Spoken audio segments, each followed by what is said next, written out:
As Jerry Ann mentioned, yesterday's winter blast hit Iowans in the northwest part of the state particularly hard. WHO 13's Roger Riley returned to those areas today. And Roger, we're happy to know there were no issues getting stuck in the snow. Yeah, no issues yet anyway. So far the snow moving here in Fort Dodge is mostly complete, except there are some giant piles which still need to be hauled away. For pile operators here in Fort Dodge yesterday, it was an exercise in frustration. So yeah, yesterday morning, the day of the storm, we started at 7 o'clock with obviously the hail and sleet, whatever we had. And we've had crews out from 7 o'clock yesterday morning all through the night and still going on today. Till 7, another 5 guys.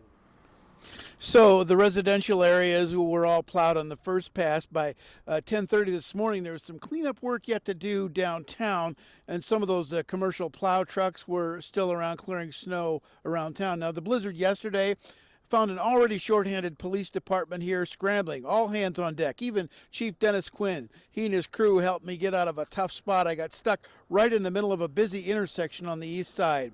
It was a whiteout, and I didn't see that snowdrift there. We talked about how you decide if you should stay with your vehicle or leave.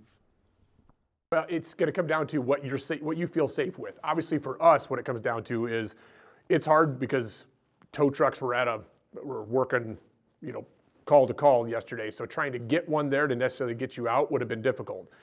So trying to get you towed out of the snow would have been hard if you weren't there to help us, get the vehicle moving once we got it shoved out of there. So I would never tell someone they have to, because if you don't feel safe in it, because that was a pretty difficult spot that you were in, right in the middle of a very busy intersection. So if you don't feel safe in there, we definitely don't want you to sit with it. And Aaron, what you should do in a situation like this is something I've not really been thinking about all that much, but factors like, my car was in the middle of a busy intersection, so it'd be a high priority to get it out of there soon, versus if I'm stuck in a rural ditch somewhere not bothering anybody. So you got to think of those things, but as Chief Quinn said, safety is always, if you feel unsafe, you should probably exit your vehicle and get away, especially if it's in a busy traffic area like I was yesterday. All right, everybody's happy there was less drama today. Thanks, Roger.